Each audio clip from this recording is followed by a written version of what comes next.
Bonjour, messieurs, dames. Donc, chapitre 8, résolution d'un système d'équations de degré 1 ici à une variable, tout simplement. Donc, on ne se compliquera pas la vie. On va revenir sur quelque chose qu'on connaît déjà. En réalité, si je peux me permettre, il y a trois façons de résoudre un système d'équations. Donc, trois méthodes.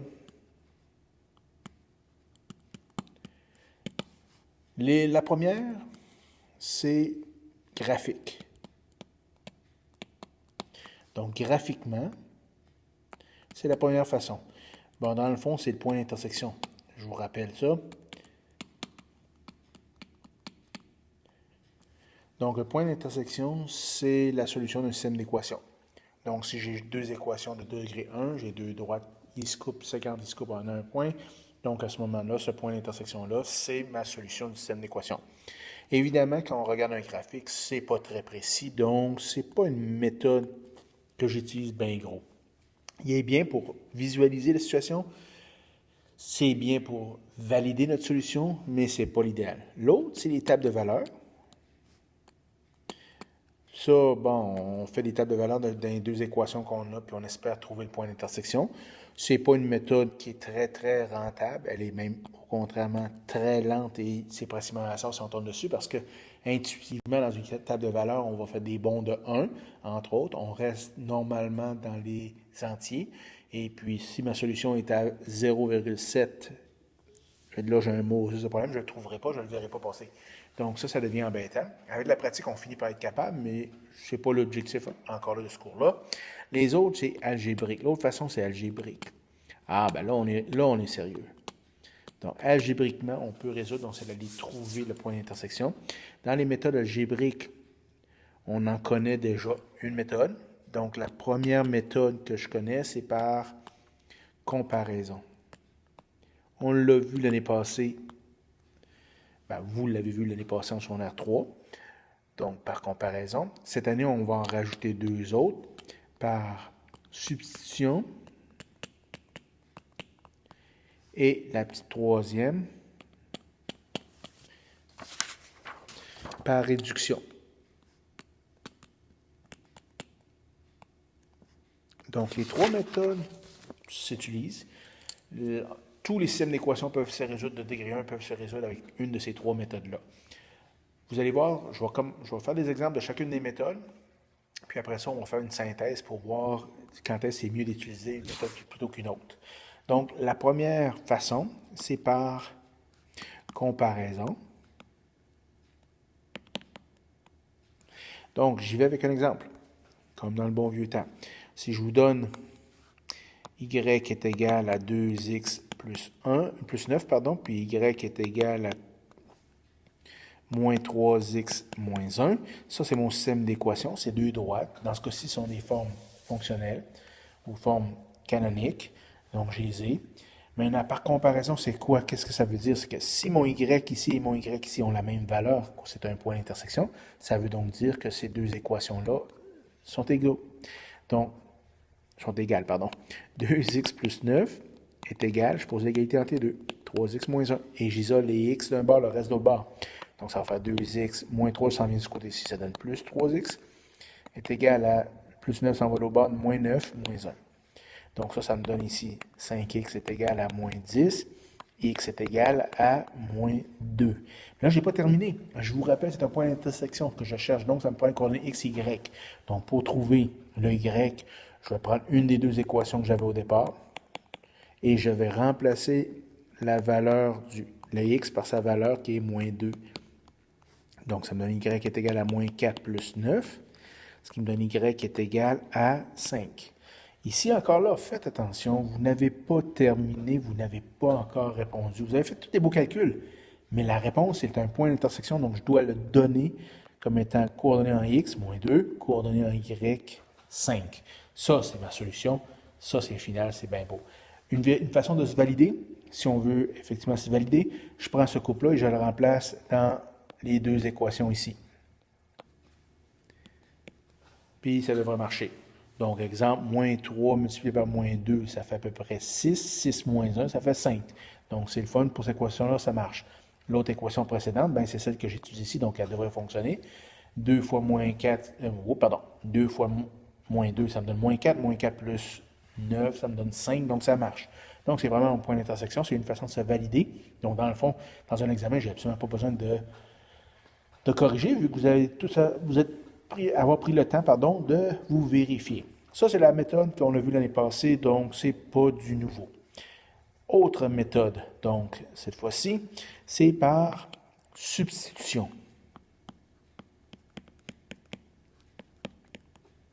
J'aimerais juste faire remarquer que tantôt, par comparaison, j'avais y est égal et y est égal dans les deux équations. J'avais donc la même variable isolée. Substitution, supposons que je vous donnais y est égal à 2x moins 5. Puis, supposons 2x moins 5y est égal à 9. Ça, c'est mon système d'équations. Encore là, c'est de degré 1. Donc, à ce moment-là, c'est des droites. Puis, ben là, il faut que je résout ça.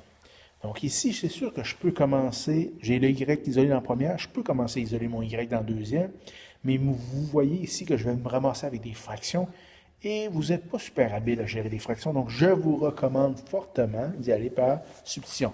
Substitution, ça veut dire quoi?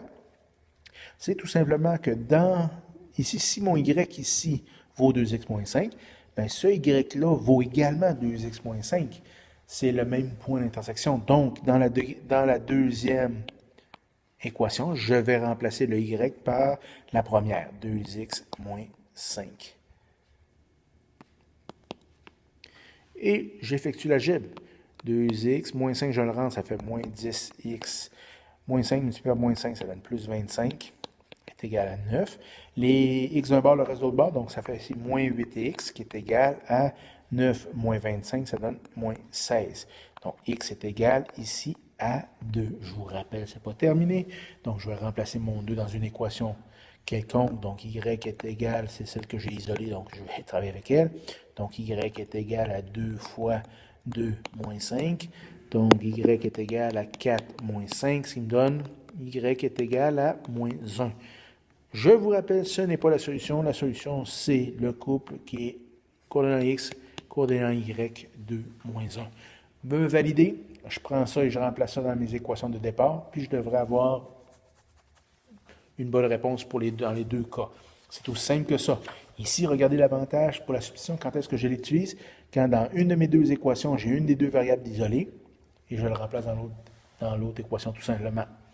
C'est pas plus difficile que ça. Puis c'est beaucoup plus facile que d'isoler dans celle-ci, d'isoler le y qui va me donner, dans le fond, rapidement 2 cinquièmes x moins 9 cinquièmes. Donc là, ça va être là à traîner. Puis, donc, à poser l'égalité entre les deux, vous allez avoir des fractions, vous allez moins aimer ça. Voilà pour substitution. Troisième méthode, c'est par réduction. Ce qui est le fun avec cette méthode-là, c'est que c'est la base pour ce que vous allez voir l'année prochaine ou dans 2 ans au cégep au niveau des matrices. Donc, c'est la base des matrices. C'est pratique à ce niveau-là. J'y vais avec un exemple. Supposons que j'ai 3x plus 5y est égal à 9, puis j'ai 2x plus y est égal à moins 1. Voilà mon système d'équation. Ce qui est intéressant ici, c'est que je peux additionner les deux équations entre elles. Donc, si j'additionne les deux équations, ben, grosso modo, puis là, je vais l'écrire, mais prenez pas ça en note, là, ça aboutit à rien là-dessus. Donc, ça va donner 5x plus 6y est égal à 8. C'est bien, j'ai combiné ces deux équations dans une seule, mais j'ai encore deux variables, donc je serai encore bloqué. Donc, c'est pas comme ça. Mais voyons rapidement, si j'étais capable de trouver une façon d'éliminer une des deux variables dans cette étape-là, qu'est-ce que j'aurais comme avantage? C'est qu'à ce moment-là, je ferais disparaître une variable dans la première équation, donc ça me permettrait de trouver sa valeur. Donc, ici, qu'est-ce qu'on va faire? Dans le fond, vous le savez très bien, en algèbre, je peux multiplier ou diviser une équation complète par le même nombre, tant que je multiplie ou je divise toute l'équation. Donc, ici, je vais additionner ces deux choses-là. Donc, j'ai plus 5y, j'ai y tout aussi. Ça fait que si je multipliais ma deuxième équation par moins 5, qu'est-ce qui arrive? Je réécris mon équation. Ma première, je n'y touche pas pour l'instant. Ma deuxième, 2 fois moins 5, ça donne moins 10x.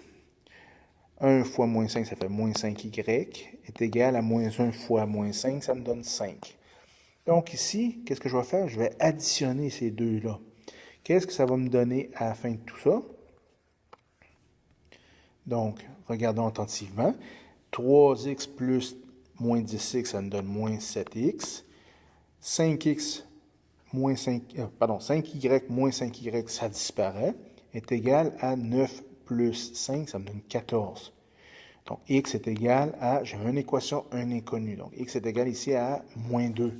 Ah ben, je viens de trouver ma valeur du x. Donc, après ça, qu'est-ce que je fais? Je le remplace dans une des deux équations précédentes. Recommandation, aller avec celle qui est la plus facile. Dans mon cas, c'est la deuxième. Donc, 2 fois moins 2 plus x plus y, voyons, est égal à moins 1. Donc, ça fait moins 4 plus y est égal à moins 1. Y est égal à 4 moins 1. Donc, y est égal à 3.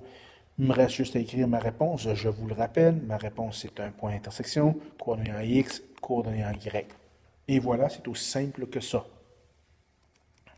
Allons-y avec un autre exemple pour réduction. Donc, si je vous donne 2x plus 5y est égal à moins 4, puis je vous donne 3x moins 2y est égal à 13. Donc, ici, j'ai mon système d'équation, mais il est différent de l'autre, c'est-à-dire que je n'ai pas une des deux variables qui est comme coefficient 1. Donc, qu'est-ce que je peux faire ici pour réussir à trouver ou à éliminer une des deux variables? Bien, vous avez l'embarras de choix. Regardez ce qu'on peut faire. Je choisis laquelle que je veux. Donc, mettons que j'ai ici deux variables. J'ai le y qui est de signe contraire et le coefficient de son contraire. Donc, qu'est-ce que je voudrais? Je voudrais avoir le même coefficient. Donc, en haut, je vais multiplier par 2 et en bas, je vais multiplier par 5. Donc, regardez qu'est-ce que ça va faire. Je multiplie en haut par 2. Donc, 2x multiplié par 2, ça fait 4x. Plus 5y multiplié par 2, ça donne plus 10y, est égal à moins 4 fois 2, ça fait moins 8. En bas, je multiplie par 5. Donc, 5 fois 3, 15x. Moins 2 multiplié par 5, ça fait moins 10y.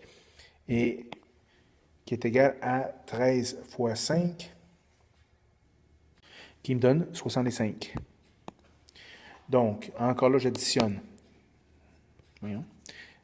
Encore là, j'additionne donc mes deux équations. Qu'est-ce que ça me donne ici?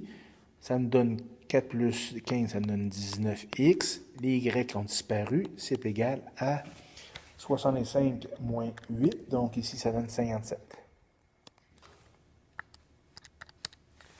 Donc, j'isole mon x. Mon x est égal à 3 ici. J'ai ma coordonnée en x, je vais la remplacer en haut par un autre quelconque. Donc, si j'y vais avec, supposons le remplacer dans la deuxième équation. Donc, 2 fois x qui est 3 plus, moins 2y est égal à 13. Ça me donne 6 moins 2y est égal à 13. J'envoie le 6 l'autre bord, 13 moins 6. Là, comme vous voyez, je me suis trompé en haut. Donc, je vais me permettre de reprendre ici. C'est pas 2, mais bien 3. Donc, 3 fois 3. Donc, évidemment, 3 fois 3, ici, ça change. Voyons. Je devrais m'ostiner avec ma machine. Donc, 3 fois 3, c'est 9. Donc, j'envoie le 9 l'autre bord, ça devient 13 moins 9, ça fait à peu près 4. Y qui est égal à moins 2. Donc voilà, j'ai ma solution coordonnée en x de 3, coordonnée en y de moins 2. Et voilà ma solution. Donc encore là, si je veux me valider, je remplace dans les deux équations le x par 3, le y par moins 2, et ça me devrait donner pour la première moins 4, pour la deuxième 13. C'est aussi simple que ça pour les trois méthodes. Maintenant, recommandation, pratiquez-vous. Pratiquez-vous. C'est beaucoup de pratique. Je vais vous en donner beaucoup d'exercices pour faire avec l'algèbre-là, parce que c'est vraiment une question de pratique. Plus on est rapide, plus ça va vite.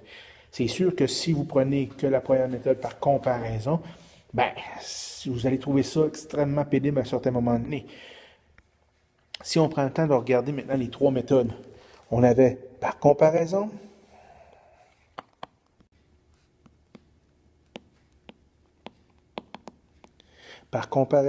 j'ai une forme quelconque, donc y est égal à A1x plus B1, puis je vais avoir y est égal à A2x plus B2.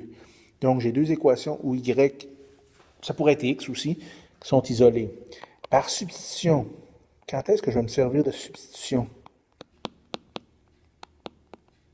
Donc, règle générale, par substitution, je vais avoir quelque chose du genre AX plus BY est égal à C. Puis je vais avoir Y est égal à A1X plus B1. Donc, dans le fond, je vais avoir une variable isolée dans une des deux, puis l'autre, je n'ai pas la variable isolée comme telle. Donc, je vais utiliser à ce moment-là par substitution et par réduction. Quand est-ce que je me sers de par réduction?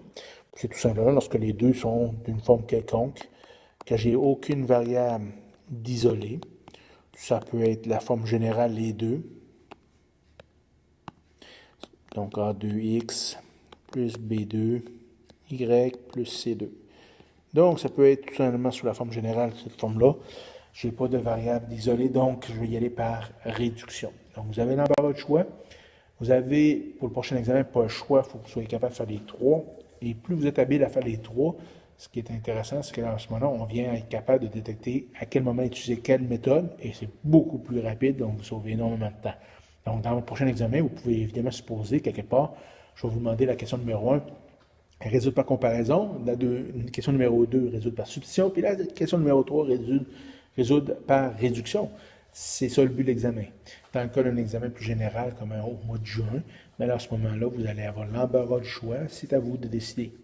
Plus vous allez choisir selon ce que je viens de vous expliquer ici, plus ça va être rapide dans la résolution d'équations. Et voilà, pratiquez-vous, amusez-vous bien.